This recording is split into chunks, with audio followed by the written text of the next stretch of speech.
Hello, everybody. We're back. We are back. Turn this up in my headphones, Charles. I think you gotta do that. You want me to turn it up in your headphones? Yeah, I mean, what are you gonna do? Turn it down? You gotta turn it up. All right, if you insist, man. It's unusual, but if you insist. I love when the howl goes. Yeah, that's how we know we're milking it. Oh my god, we've gone deep.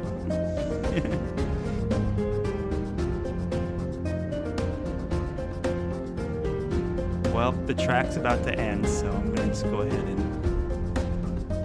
fade it Run out. One more time. No. Welcome, everybody, to another very exciting episode of the Friends Talking Fantasy Podcast. That's us. I'm the That's face us. of the podcast, Dylan. And Yeah.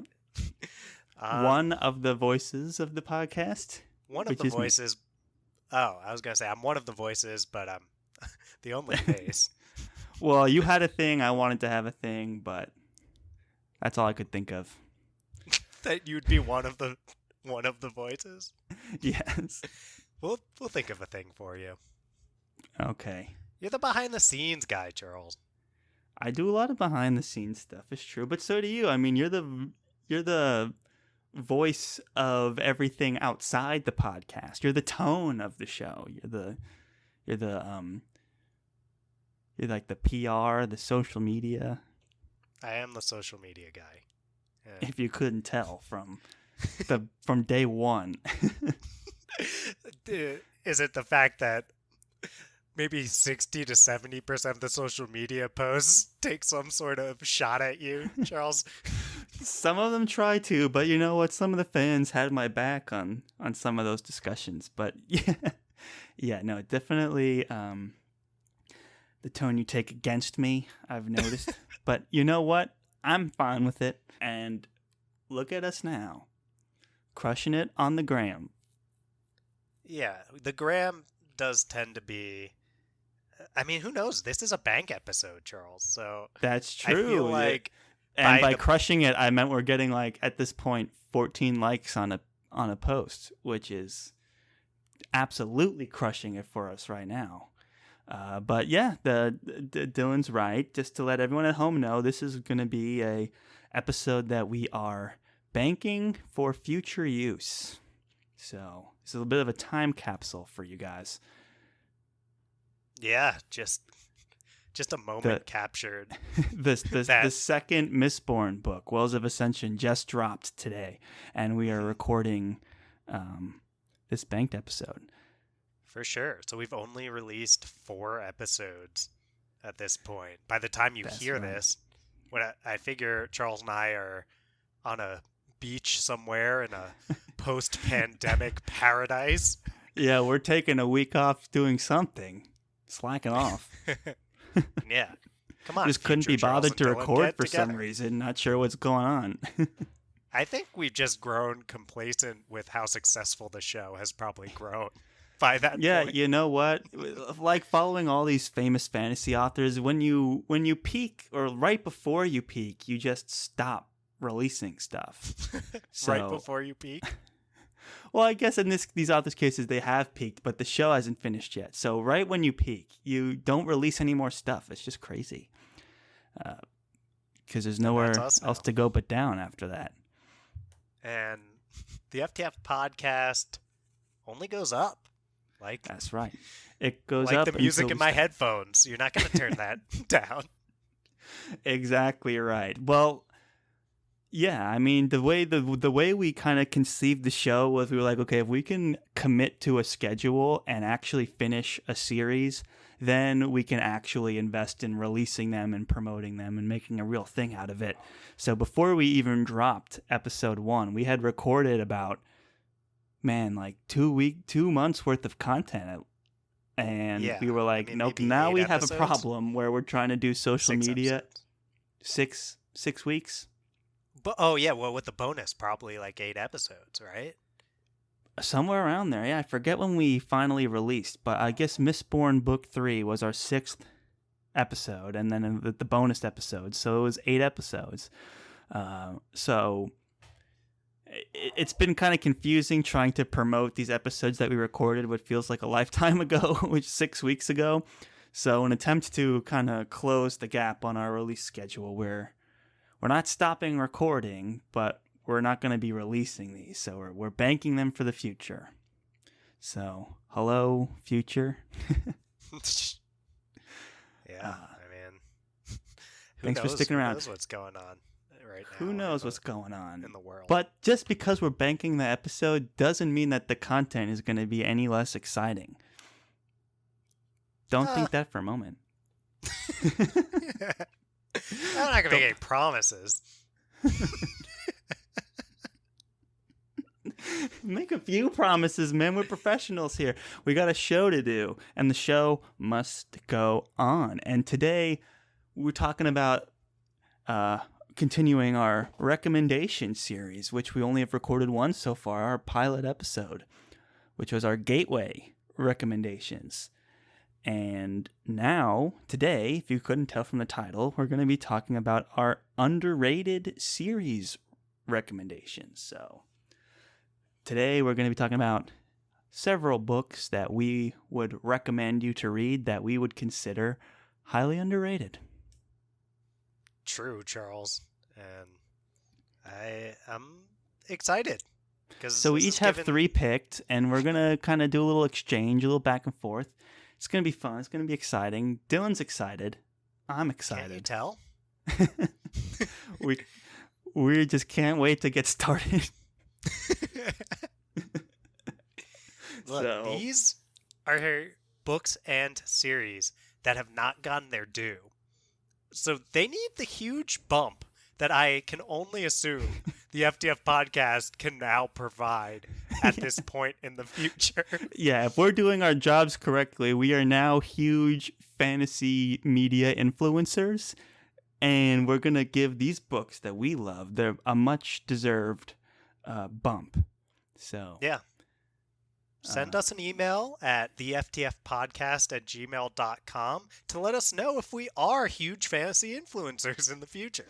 That's how this works, right, Charles? Like, we could receive an email tomorrow that will let us know that we make it big. Right. They could be filling us in. If they send us an email when this comes out and we get it, it will be, from content that we recorded who knows how many weeks in the past. Or months, or years. Who's to say? Maybe decades. We just never take a vacation, and this is like a little time capsule that just gets unearthed someday by future civilizations. I feel like those future civilizations are going to be pretty disappointed if this is what they have to go on. Yeah, they're really desperate for content in the far future. They're like, at the top of the show, one of the hosts didn't even seem particularly convinced it was going to be good. The other one was mostly bragging about their marketing degree. And I'm delegating social media to you. That's what a true marketing professional does. Yeah. You put the psychology guy in charge of and you know what? media. We're doing great. So got a big like today from Nicholas Eames, the author of Kings of the Wild. Yeah. And didn't you also get a nice follow the other day? Yeah, well, I think that's a great seg into my first underrated book recommendation. Well, you know what? Why don't you just get started then, Dylan? Let's hear your first series. All right. Well, my first series is the Chathrin Voyage Quartet by one Robert V.S. Reddick, beginning with the Red Wolf Conspiracy. And the great Robert V.S. Reddick is now a follower of the FTF podcast on Twitter. Our first author follow. Very exciting. Yeah. Big fan. I've never read his works, but I'm looking forward to reading them in the future. Which, hey, maybe I've read them by now. Who knows? Yeah, maybe you have. So he's picked up a little more steam recently for Master Assassins, which is a novel he released. I see getting more attention on things like art fantasy and whatnot than the Chathern Voyage series does. But the Chathern Voyage series, I mentioned it in episode 1, not That's right. necessarily as a gateway recommendation, but actually as one of the things that did serve as a gateway for me personally. So this was one of the first books that I picked up after getting into fantasy, first through the Game of Thrones show, then reading Game of Thrones or Song of Ice and Fire books. And then I picked up the Chathern Voyage Quartet because some site told me that people who like Game of Thrones would like this. And it's it holds a very special place in my heart because I really enjoyed it, and I feel like if I didn't really enjoy it, then who knows? Who knows if I'm as interested in fantasy? Maybe I would have thought I was just someone who liked Game of Thrones. Now, do you find that statement to be true? Would Game of Thrones fans enjoy Chatham Voyage series? I think so. Well, I'll I'll do my little. Let me give a summary of it. I can talk some about what Get people into might it, man. like and Let's hear it. so what Game of Thrones fans might like about it. So I'll start with it's about the IMS Chathrin, which is basically a giant ship, like a giant 600-year-old ship, I think it is. And it's making a voyage to bring this nobleman's daughter, she's a teenager, I believe, at the time, named Thasha, across the sea to seal a peace between these two long warring nations. And Okay. yeah, so it's it's more complex than that. There's a lot of the first book's called The Red Wolf Conspiracy, so there's some sort of machinations going on and politicking behind the scenes on the ship, which is what I think was why it got the recommendation from this site. Best That's fantasy a books or best whatever it's fantasy called. book. Yeah, basically, if you Google best fantasy books, which is what Charles and I started doing. I have a feeling that website's going to be mentioned a couple times today. So we'll just call it bestfantasybooks.com. I'm sure that's it. Shout out to bestfantasybooks.com. And It is it's bestfantasybooks.com. what I remember of this series, so it's been a long time for me now since I've read this series because it was one of the gateways for me. So what I remember of the series is that it's really full of adventure. You're basically on this ship for a lot of it, and there's also stops along the way. So you get to see this really fully realized world. And I remember there being a lot of really memorable characters I definitely after all this time think back to at times and have really stuck with me. I feel like the thing that you're gonna get from this series is a lot of that, like, you've really set out to see this world on this ship, and the people that you spend time with you get to see really grow during the series. I remember there's a point that always sticks with me in maybe the fourth book out of 4 in this, where I just stopped, and many of the characters are teenagers, at least when it starts, and I think throughout. And I just remember stopping and thinking that I felt like the characters had grown up before my eyes. Oh, that's awesome. I think that's something I haven't really felt with a series since, like, at least that level of it. I don't know what I would think like of maybe around magicians, because they do get true. they do age quite a bit, but they don't change too much. Yeah, that's kind of the thing, is like I feel like you get to see them at maybe because it starts a little earlier than The Magicians does in terms of age. So maybe they're, I don't want to say it wrong, but they're probably in their mid-teens, a lot of the main characters at the start. We don't need to get into another age debate. I don't know, Charles. Those pick up with our fans. Our fans love the age controversies.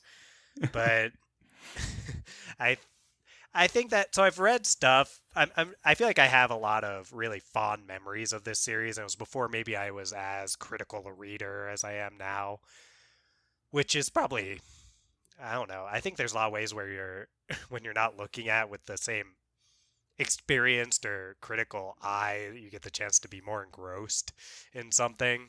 And right. I felt extremely engrossed. I just remember the pages turning so quick, and I so enjoyed just living with these characters on this adventure and seeing them deal with everything that they're confronted with together. It's got a little bit of a found family feeling to it. And I've read some stuff in terms of reviews that say that there's some first novel, so debut novel is Robert V.S. Reddick's debut novel, The Red Wolf Conspiracy, issues, like pacing stuff and whatnot, some plot devices that people weren't happy with. But when I think back to the series, that's not the stuff that comes up for me.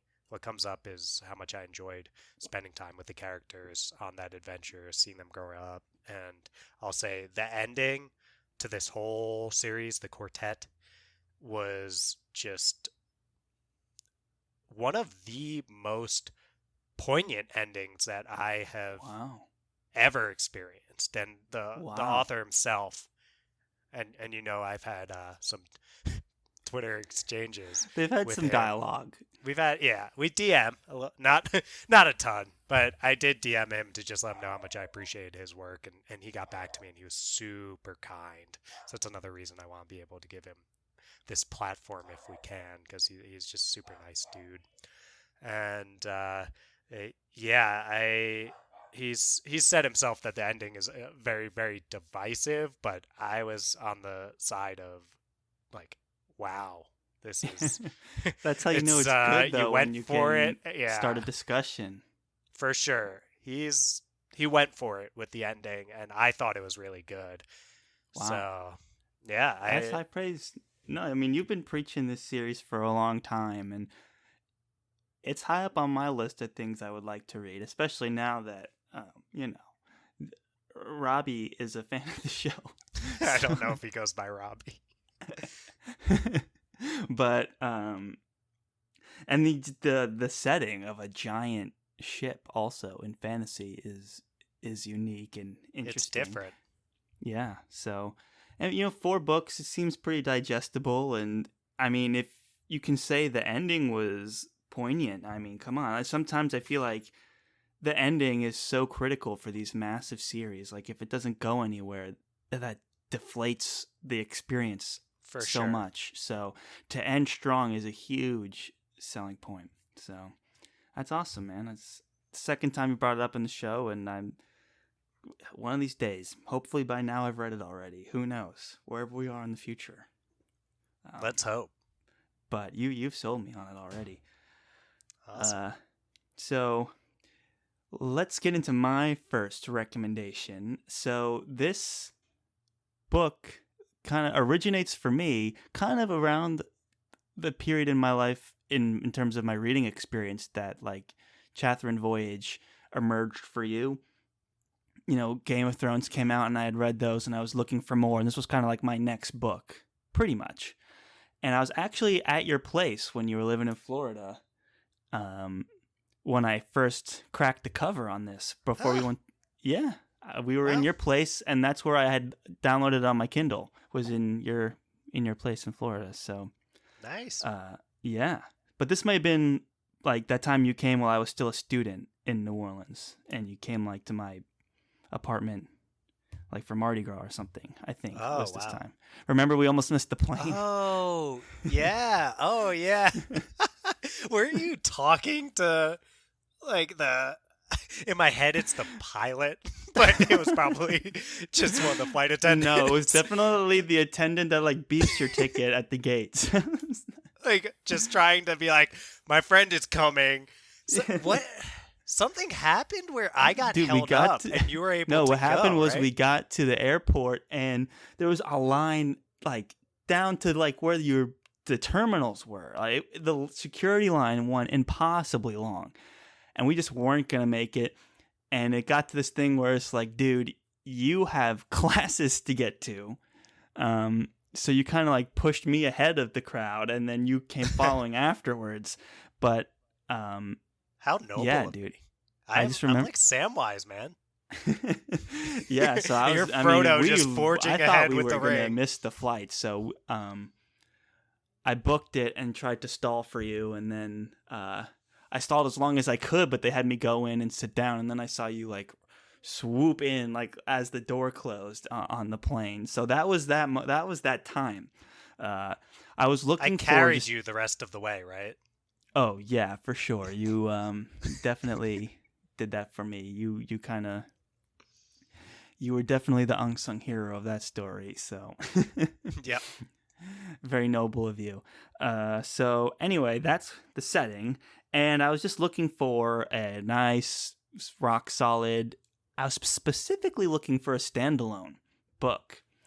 And of course, I went to one of our favorite sites, bestfantasybooks.com, and they have a list for standalones. And there was a bunch of the classics like Tigana and Lines of Arsan and those.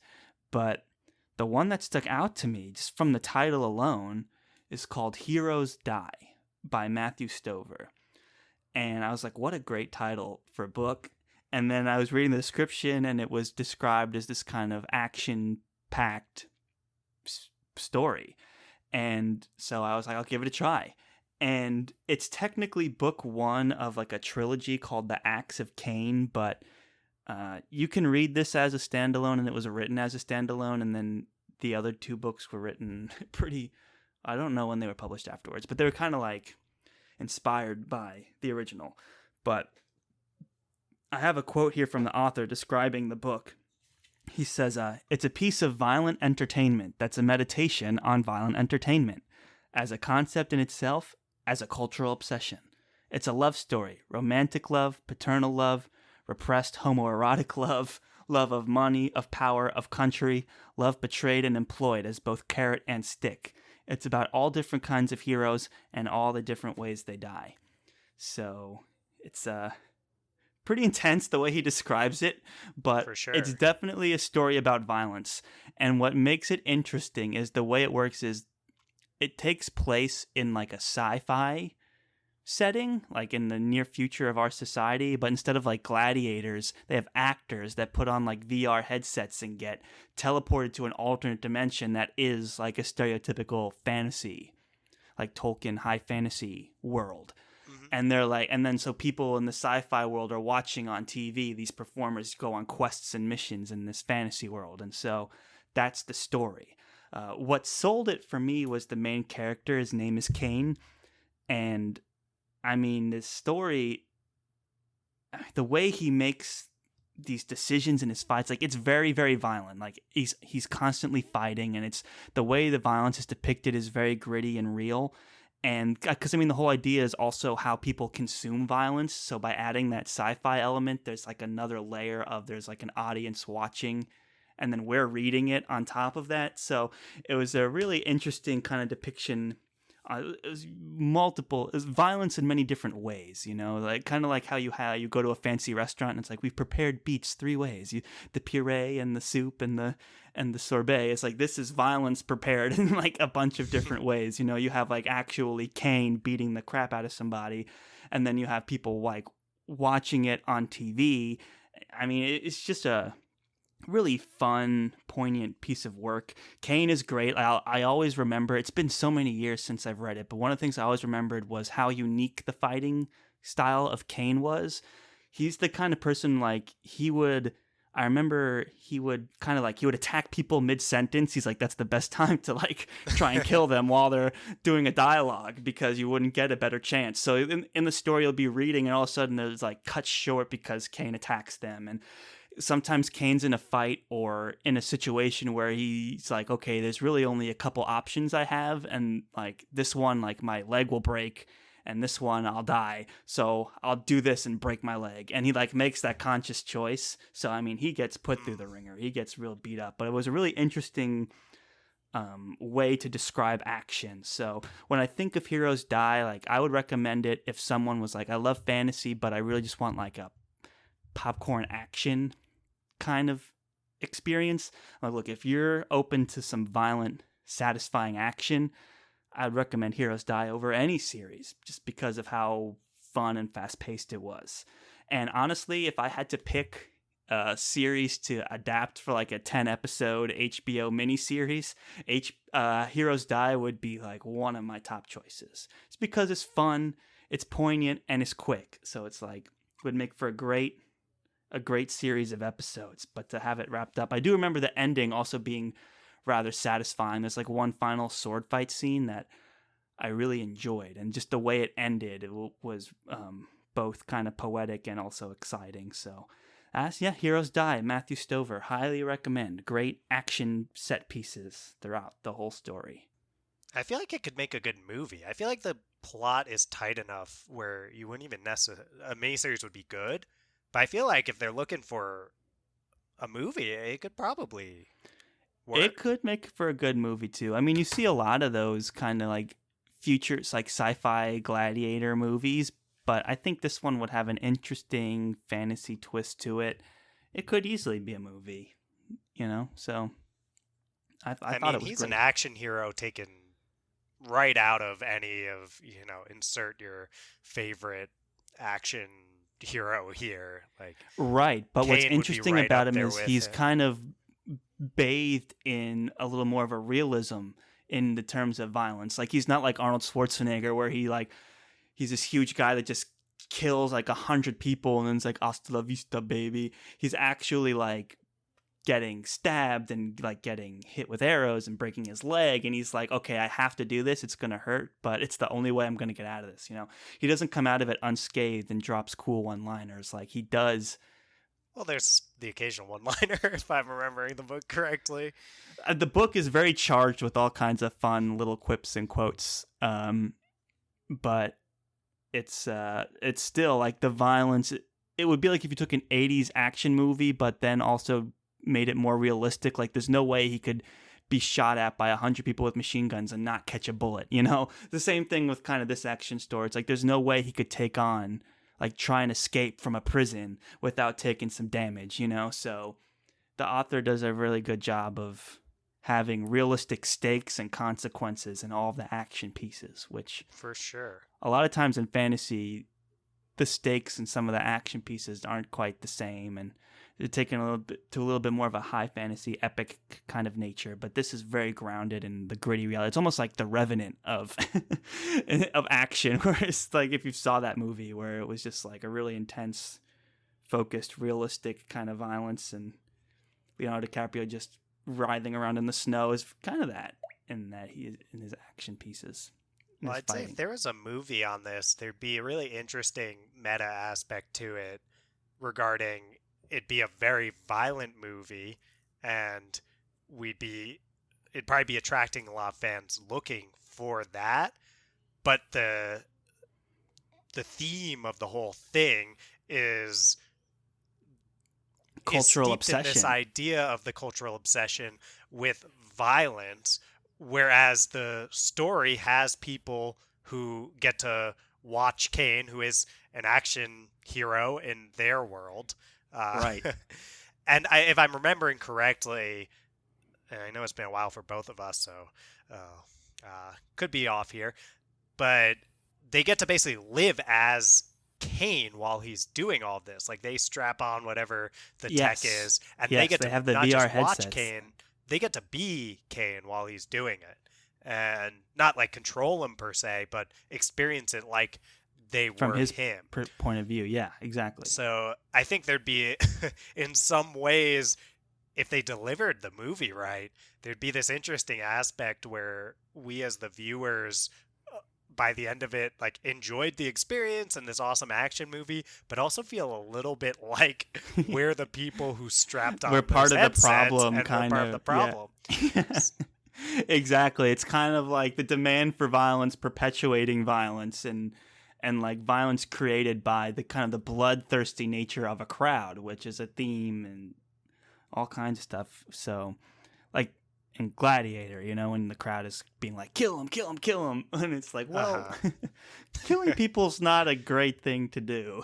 So, no, it's an interesting piece. And I think if anyone was going to adapt it, they'd have to have, like, for it to be super successful, to have that subtlety and that restraint to kind of put in those moments would make it a very poignant piece of film. I think it's ripe for the picking. I think so too. I'm surprised it hasn't been picked up yet, the way like a bunch of series have been getting bought up. And I think because it's underrated, man. Exactly. No one knows about it. People got to read it. Back. I wonder how much the film options cost. Can I afford it? Probably not. Oh, yeah. Well, now that we're in the future and the FTF podcast is obviously just a behemoth of, and it's basically an industry unto itself. That's right. It's become right? now a fantasy media conglomerate, I'm sure. We could probably, I mean, as long as the board doesn't kick us out, which at this point, who knows, given it's gotten so big. Yeah. It might have moved on past us. Yeah, we didn't test well or something. Yeah. That being said, it's probably something that we should look into buying as the FTF podcast incorporated. For sure. I think it would be a good investment, you know? Get into film. Why not? Why not? Well, if you're feeling good on Heroes Die, more than good, gets the thumbs up from both of us, then I'll go to my next recommendation, which is A Natural History of Dragons by Marie Brennan. Never even heard of it. It's, well, then I'm doing okay with my underrated fantasy picks, because this is actually one of my 3 picks that has received the most reviews or ratings on Goodreads when I looked them up to try to get an idea if I felt they qualified as underrated. I see this brought up every once in a while, and I read it as part of the Our Fantasy Bingo last year, or at least last year from when we're recording this. Who knows when it is, when we're actually releasing this. Right. But because that bingo requires you to only read one book or one author per square, I couldn't keep going with the series at that time, and I moved on to something else. So I've only read the one book, but it's part of it's part of a larger series that has 5 books and has been completed at this point. So it's basically told as a memoir in retrospect by the world's preeminent dragon naturalist, which is Lady Trent. And it tells the story of a budding academic that's growing up in a Victorian era type society, but it just so happens in this society, dragons are real in the world, and they're something that they're not treated with the same level of mysticism that we usually see dragons treated with in the world of fantasy. They're treated as something that, you know, you could study, like an academic could go out there and learn about. And Marie Brennan is actually a former anthropologist herself. And as you know, I'm sure everyone knows by this point, given how much I've talked about it that I am pursuing my PhD in counseling psychology right now. We all know about your precious PhD. Maybe you have it by now. My precious, yeah, I doubt we're that far in the future, but I am pursuing it, and it really resonated with me as an academic, and I felt like Marie Brennan, as a former academic herself, definitely gets down the aspect of intellectual curiosity that would charge someone to become the world's preeminent dragon naturalist. And it's got some really, it's very different from anything else that I've read. Like, to take on this idea of this woman who gets to the point where she sets off on this expedition to study dragons, and you can see that the way that she writes the expedition is very much informed by Brennan's expertise in anthropology, and it's just full of adventure and thirst for knowledge, and it's got a fun voice to it, because it's I don't want to compare it to Kingkiller Chronicle, because they're very, very, very different books in just about every way, except for the fact that it's told as this person who has gone on to achieve really great things, and they're kind of being like, look, this is my story, this is how I got there, and trying to present it as a warts and all type telling of that. And I think Marie Brennan just captures the voice of Lady Trent really well in the narrative. Just it does feel like you're being told a story by this academic.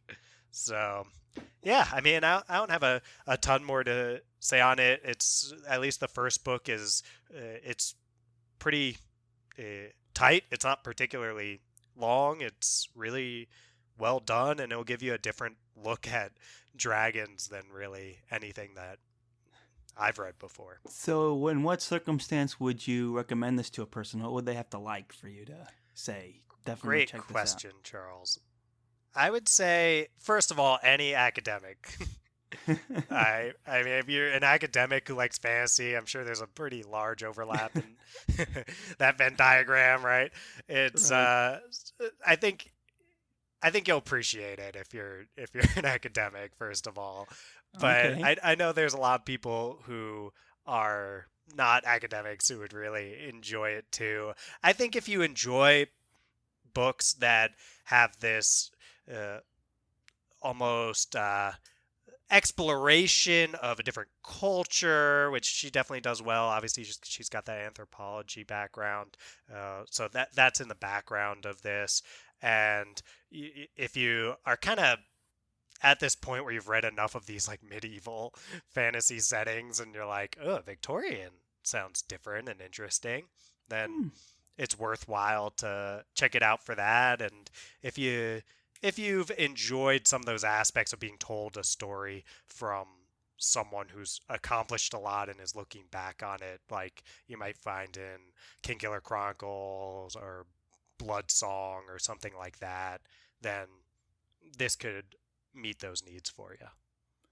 All right. Yeah. Oh, it sounds excellent. And it's interesting that you bring up like someone looking for a change of setting in fantasy, where you're talking about Victorian, because my next series actually is very similar in that it's beautiful transition, Charles. It's a great fantasy series if you're looking for a change of setting, and instead of the Victorian era setting, this one, it takes place in like a folklore kind of China setting, where it just kind of picks on different ages of China, like the best of all of them from like a storyteller's perspective, and kind of mashes them together in this like fake Chinese mythology and culture.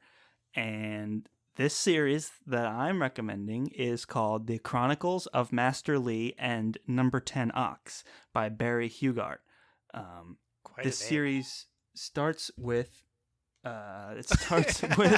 Bridge of Birds. I can't say series anywhere near my phone. That's so amazing that your phone reacts when you say series. I should just turn it off, but I never turn my phone off. I don't know why. I But mean, I say Siri's all the time, and Siri is enabled on my phone too, but it never reacts to it. I don't know why it's so yours annoying. reacts to it. And it doesn't do it all It's the so time. funny. Like, it's bizarre. So it's an older phone. Who knows? But anyway, it starts with a book called Bridge of Birds, which can be read as a standalone.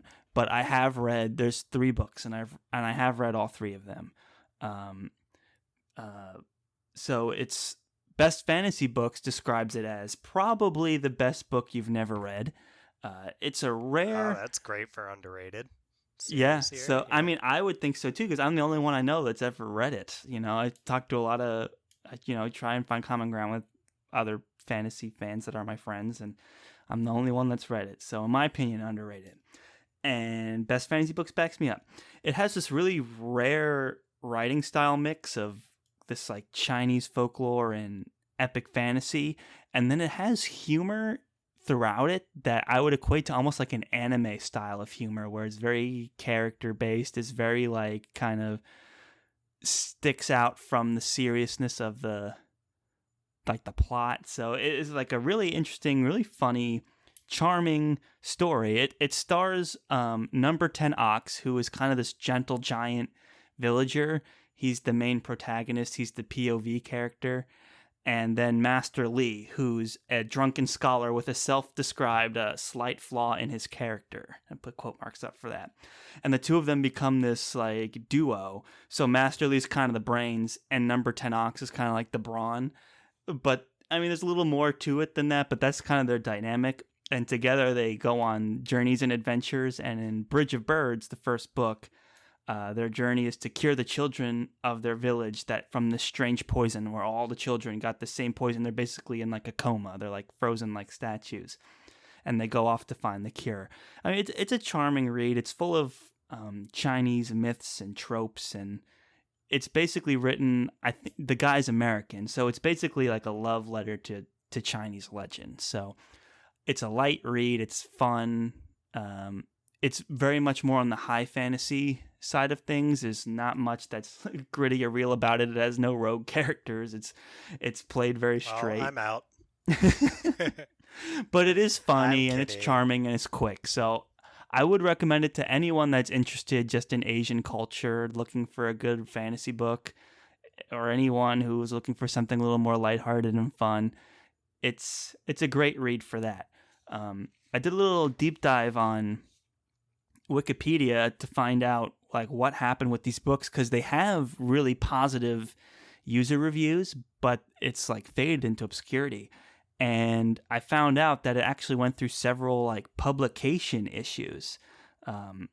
So the publishers had no idea what to do with it, because it's like this Chinese fantasy. It wasn't like sci-fi fantasy, and like the publishers, like the author complained about the publishers all the time. He said they didn't even notify him when Bridge of Birds, the first book, won an award. Like he never even found out. He had to like read it in the news, So he was already upset. When the second book came out, which is called Story of Stone, it was published 3 months ahead of schedule, so that no purchasable copies were available by the time the scheduled reviews finally appeared. So it's like the book came out So weird. 3 months early, and then the reviews dropped afterwards, and the supply wasn't there. So it was very bizarre. And then it gets even stranger. The paperback edition of the third book, which is called Eight Skilled Gentlemen, was published simultaneously with the hardback edition.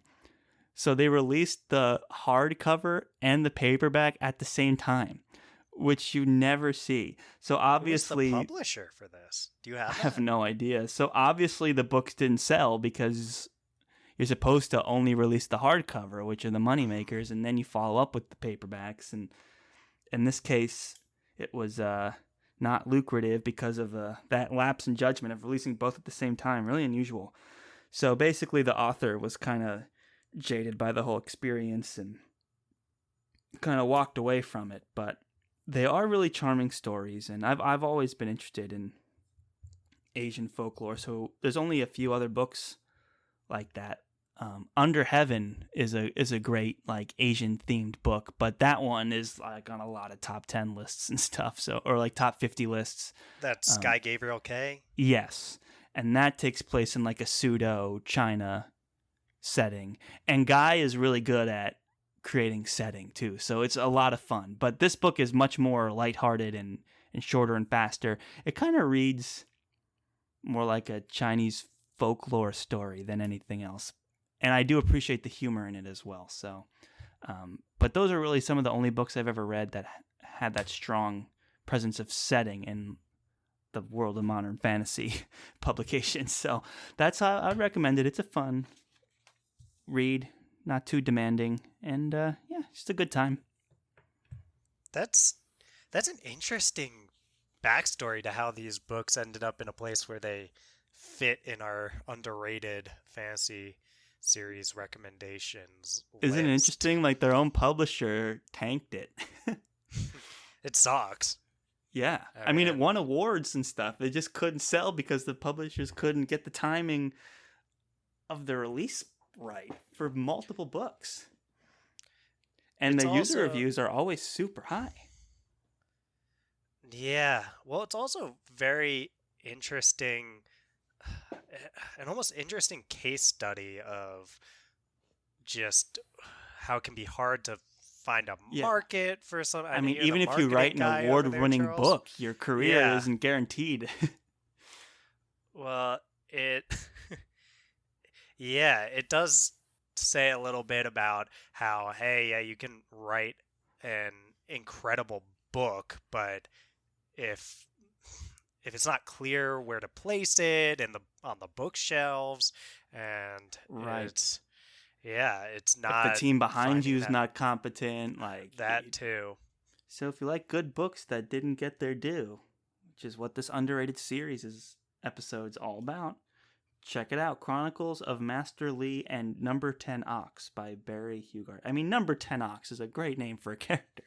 That is a great name for a character. It does sound I forget like it's how funny. he got that name, but they do talk about it. Are there numbers one? I don't remember. I'm sorry to ask you a deep cut question. Dude, I just said, I'm trying to tell you, I don't remember, and here you are. What do you want me to say? I know, that's my bad. Okay, before we recorded this, he was like, dude, don't rake me over the coals with these, all right? Just keep it light. And now he's asking me if there's 9 oxes. I'm like, dude, I don't know. So yeah, to let people behind the curtain, before this, I was like, dude, it's been a while since I've read a lot of these books. I tried to do my research beforehand, but it's like, yeah, don't ask any deep cut questions. And then I come in hot with asking if there's number 1 through 9 ox.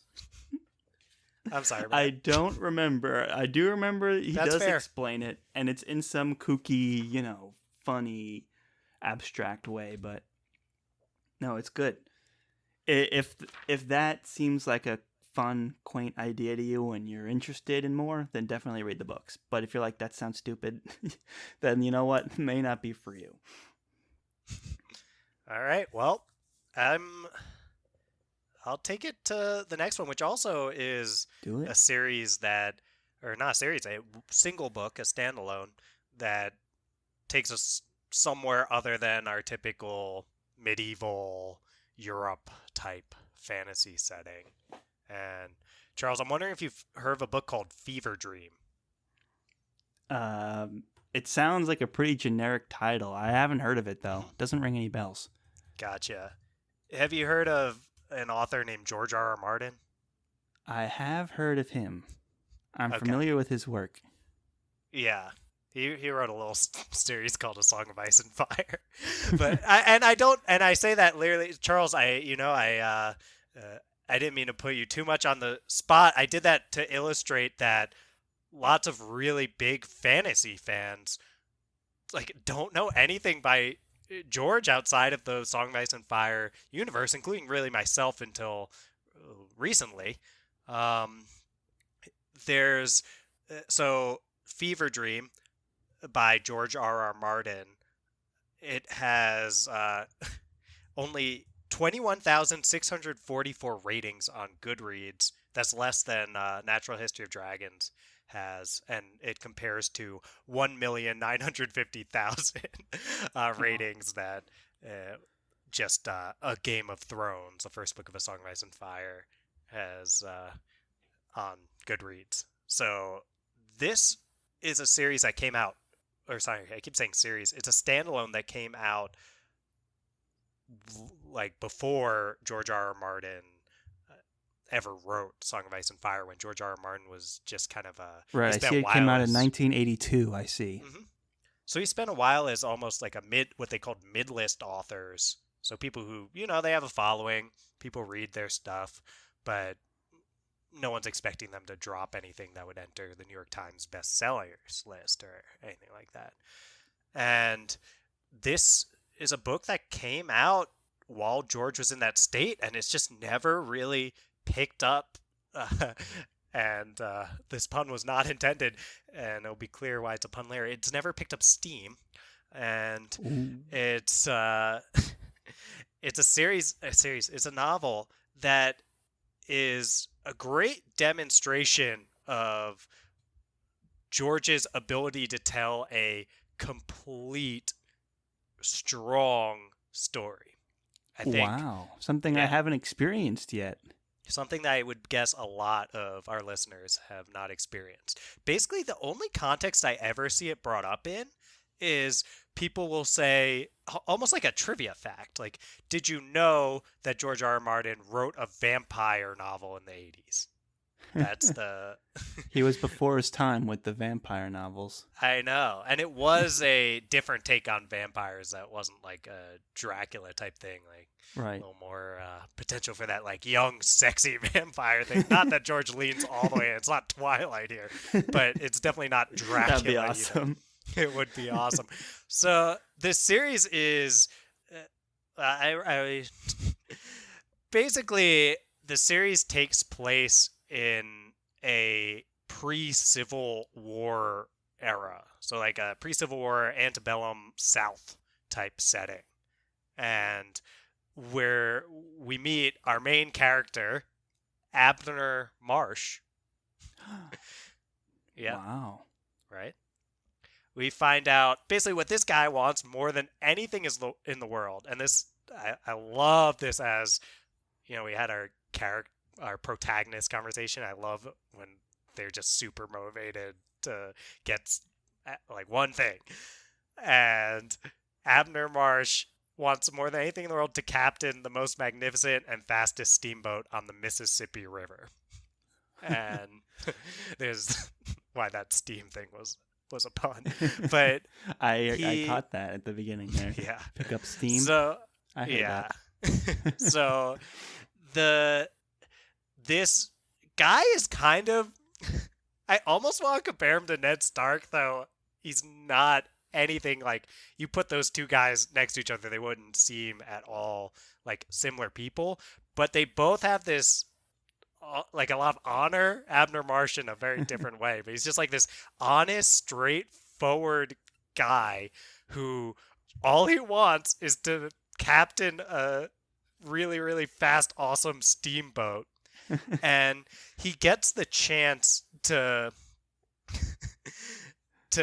have this dream realized when he meets a gentleman named Joshua York, who basically seems like real cryptic in the way that he's presenting this opportunity, but it's basically like, hey, if you don't ask me any questions, I will fund us building this awesome ship, and you'll captain it because you are this, like, you have this honest, straightforward reputation, and I believe that you won't ask any questions if you say you won't.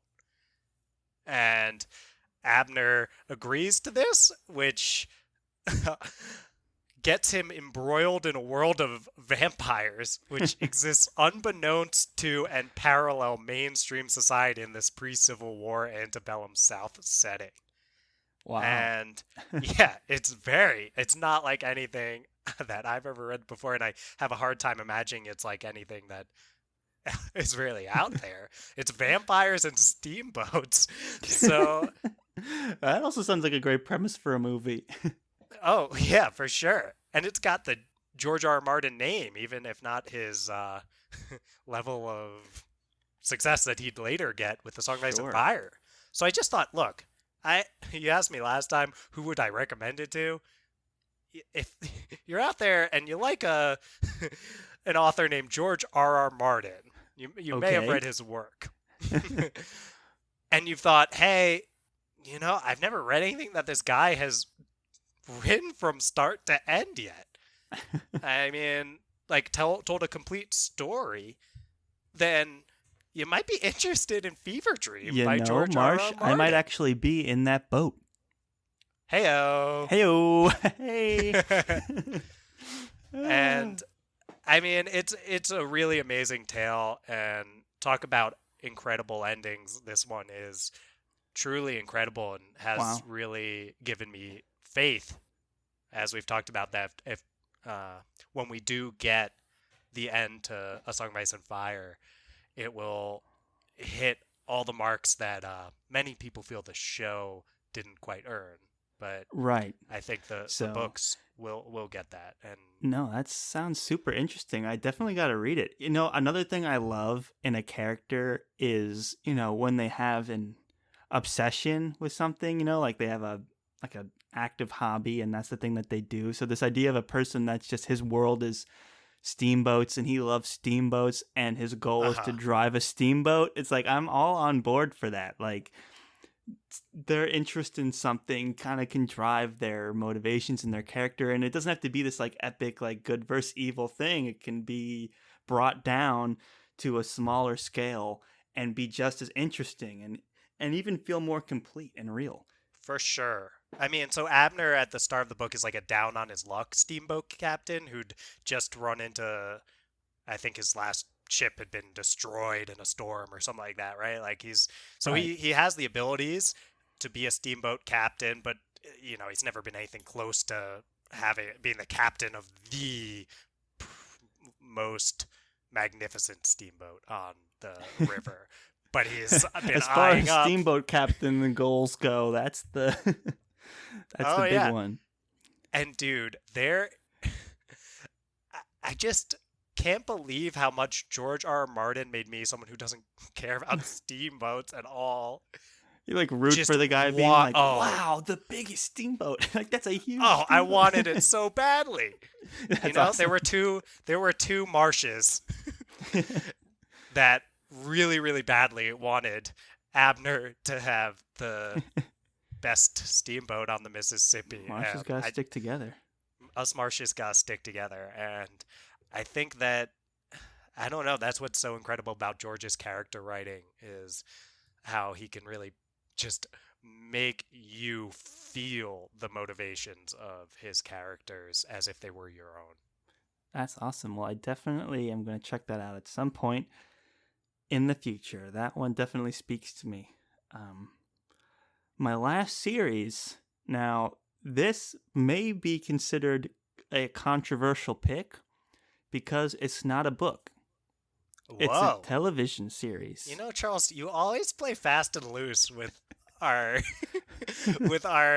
I'm always coming in hot with these like very rigid interpretations of the rules of our episode, and you just play fast and loose. Well, it's not that I play fast and loose. I'm trying to answer the greater question here, which is, what would I recommend that's underrated? And I was having a hard time picking a third book. I was even texting you like, dude, I have two. I'm trying to find this third one. And I didn't want to recommend like some mediocre book that I read that isn't popular. So I was like, here is a series that I feel very strongly about, that I'm the only one in my peer group that I talk to that has ever seen it. And I've recommended it to everyone and no one's watched it. Have you recommended it to me already? Yes, I have. And you have not seen it. And I've recommended it to a few other people. And I don't blame you for it. And I think a lot of reason why I would consider this underrated is just because of how like niche it is, and it may be a niche that doesn't really exist. But this recommendation is The Dark Crystal: Age of Resistance, the Netflix original series. Now, to call it underrated, I mean, I'm considering it underrated because no one's talking about it. It made like no cultural impact whatsoever, and no one I know has seen it. And it's really good. So for me, it's underrated. If it was up to me, people will have talked about it, and it would have already been announced for season 2, and it would already be filming and everything. But The Dark Crystal: Age of Resistance is a high fantasy epic that builds on a cult classic movie from 1982 called The Dark Crystal. And I'm sure lots of people know The Dark Crystal. It's a Jim Henson, like, it's puppetry that tells a high fantasy story. And the thing is, I'm not like a fan of the original movie. Like, I watched it, it's fine, but it has a cult following. Like, it's got, I mean, at the time it came out, the movie was not a success. And, like, you know, no one really was into it. And I think it's because it was a weird combination of, like, puppets, which is like, dude, I'm not a puppet guy. I don't want to watch a puppet movie. And it being, like, too dark for kids.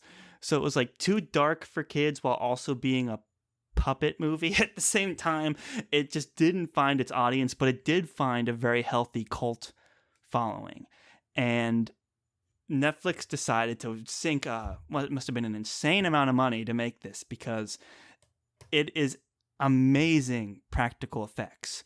I mean, it has an A-list voice acting cast that creates this fully realized, enrapturing fantasy world. I mean, I'm not a puppet guy, but I saw this, and to see it in like 4K, it's amazing. I love practical effects. You know, a lot of Lord of the Rings elements had practical effects and years of production that went into like making chainmail armor by hand and stuff. You see a lot of that in this series, where tons of artisans, like the best in the craft, come together to create a whole world from scratch, and it's all very tangible. And there's something about seeing a tangible puppet creature versus CGI that makes it so much more engaging and so much more interesting and impactful.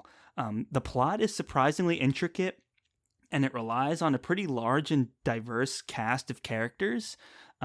Even though it is puppets, it's not a kid's show. It has dark tones, it has action, it has death. Like, people die, like, and get tortured. Like, in the end of the second episode, there's this worm that, like, they put a cage over this guy's face and put a worm in it, and it eats his eye.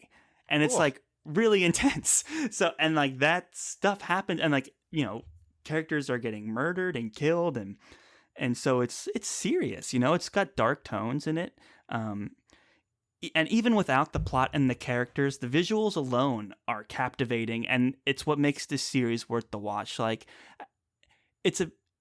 very rarely am I watching a show and I'm like, oh, I'm watching a work of art right now. And that's what I feel when I watched that. I kind of felt the same way when I watched like Into the Spider-Verse, where you're watching it and you're like, okay, this is a piece of art that I'm watching. I love Into the Spider-Verse. Yeah, so I mean, Spider-Verse is amazing and certainly not underrated. But this is that kind of same level of like production and art went into it, just in a totally different medium, totally different presentation. But it gives me that same kind of like, wow, so many masters in various crafts came together to make this captivating series, and yet the show's made no cultural impact. I've told you to see it. I've told other friends that I've had very long dialogues about like Game of Thrones and stuff. I'm like, hey, have you seen this? And they're like, no.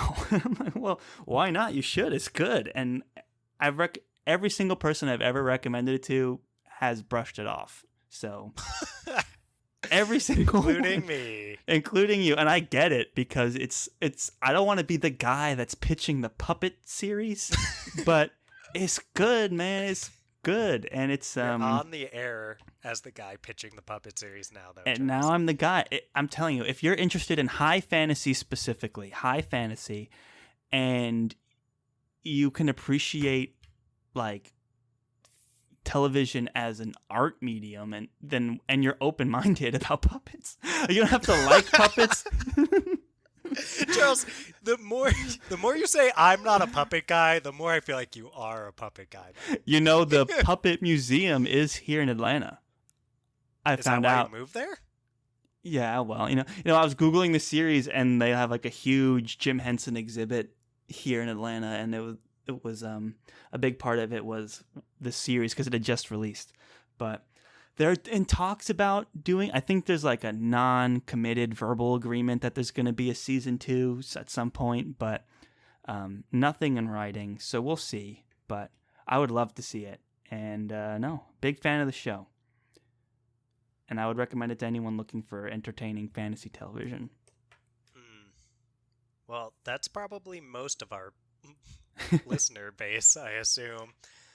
But I mean, look, if you watch the first episode and you're not into it, then just don't watch anymore. But I have a feeling that, the cast is amazing. I mean, it starts with a voiceover from Sigourney Weaver. What more do you?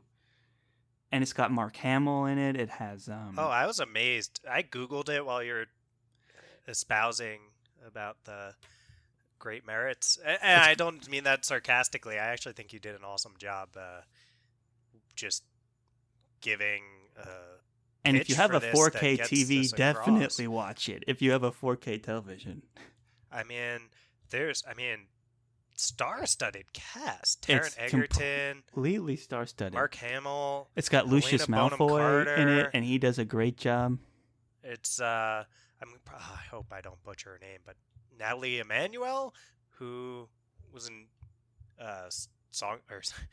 she wasn't in A Song of Ice and Fire, but she was Missandei. Yes, she was Missandei. And they all do Game a terrific Thrones, job. So. Like the voice cast, the voiceover artists are top notch.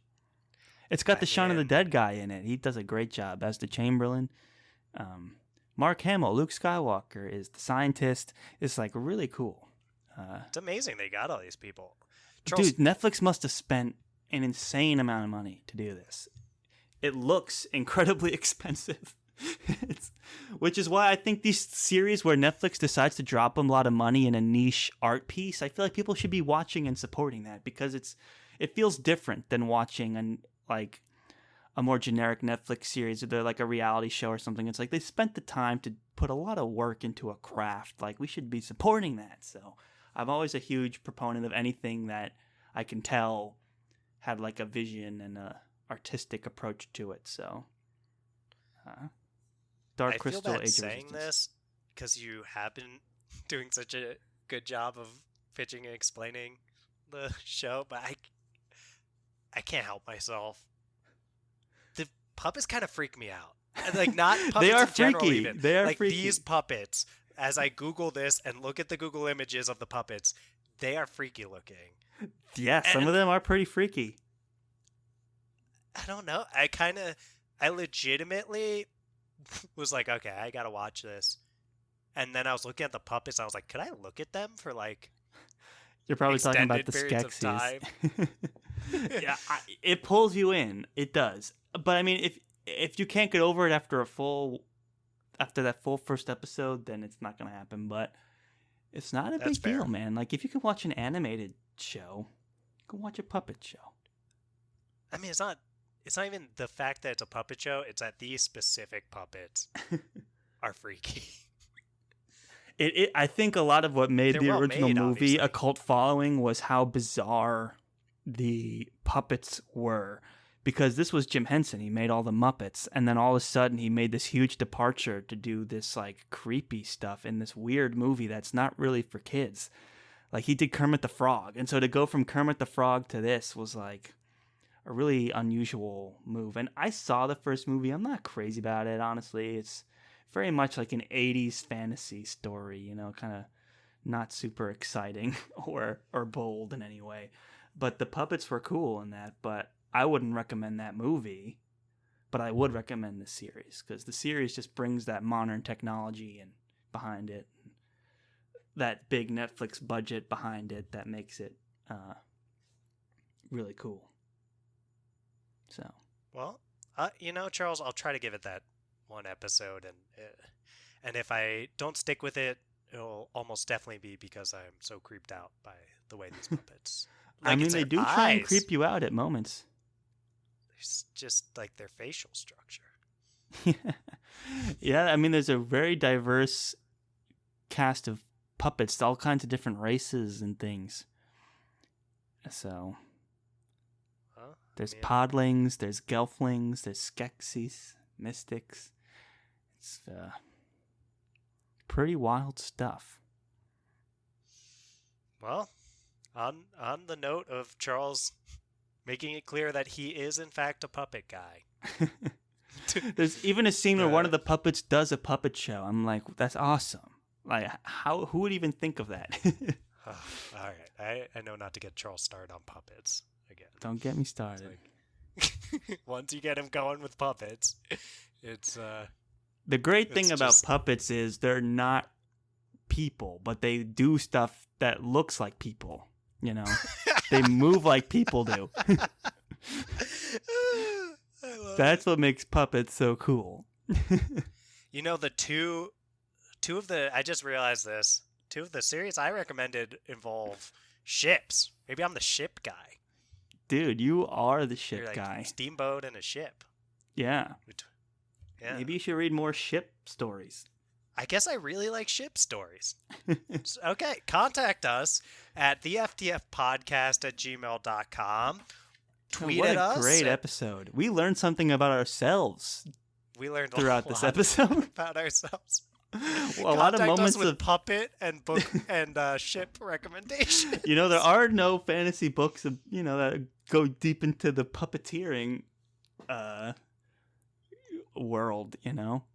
Find us a book with puppets on ships, and Charles and I will read that. Oh yeah, where the protagonist is like a theater troupe person that does puppet shows, and he's on a ship, you know, traveling somewhere, and then adventure happens, and now you got a puppeteer on a ship on an adventure. That would be cool. All right. I think we're coming up with a book idea. Yeah. Are we writing this? to let you in behind the curtain. Hey, this book might have been published by now. Who knows? Yeah, our puppet ship book. Charles and I did have a discussion after an episode at one point where we're up till, what time was it on the East Coast, Charles? When too late. You remember the one we were talking? 2 a.m. Up till 2 a.m. on the East Coast, where we're discussing just like this book that neither one of us will ever write. I assume. Is that probably safe to say? We were like outlining this book that we had an idea for. Actually, a series. It was a trilogy that I actually thought, you know, it could be. It has legs. Our ideas. It has legs. But we're just up till 2 a.m. and literally going back and forth, or Charles would say something, I'd be like, if we're going to drive home, the theme with this ending, we're going to have to be willing to like kill this character and blah, blah. Like it's, yeah, we were all in on that. So next thing we might outline is our puppet ship book. I think we call it that, the puppet ship. And I think that would fly off the shelves. A ship of puppets. You need to do ship of puppets, or the ship of puppets. Yeah, or something like that. You need to have the noun of nouns. Oh, for sure. It's like a Mad Lib. Otherwise, it's not going to sell. It needs to be the blank of blank. Otherwise, no one will know it's a fantasy book. Yeah, for sure. Maybe throw like a raven or a crow in the mix. Yeah, you know, just have the cover be like a shield or a dude holding a sword or something. Yeah. It's a puppet holding a sword. It's like a little puppet hand with a wooden sword sticking out of it. Yeah. And, there's a ship in the background. Who's really the one pulling the strings? You know, that can be like that's the tagline. Yeah.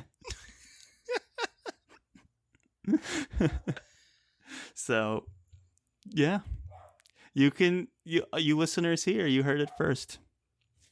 Mm-hmm. Well, another day, another exciting episode of the Friends Talking Fantasy Podcast. I'm going to play us out. thank you all so much for coming in, giving us a listen today. We hope maybe you give one of these series a try. You know, they're underrated. They deserve your attention. For sure. So if any of them seemed kind of interesting, check them out and let us know what you thought. Email us at theftfpodcast@gmail.com. Tweet at us or follow us at the FTF Podcast 1. That's digit 1. Yes. On Twitter. And then everywhere else, we're the FTF Podcast. Instagram, we're all about Insta these days. Facebook. We're on YouTube. Maybe we'll even have a Discord by this point. Who knows? Wouldn't that be nice? Wouldn't that be nice? Well, everyone, thank you so much for watching. Thank you for finding us, talking to us, and thanks for listening. And as always, go forth and conquer, friends.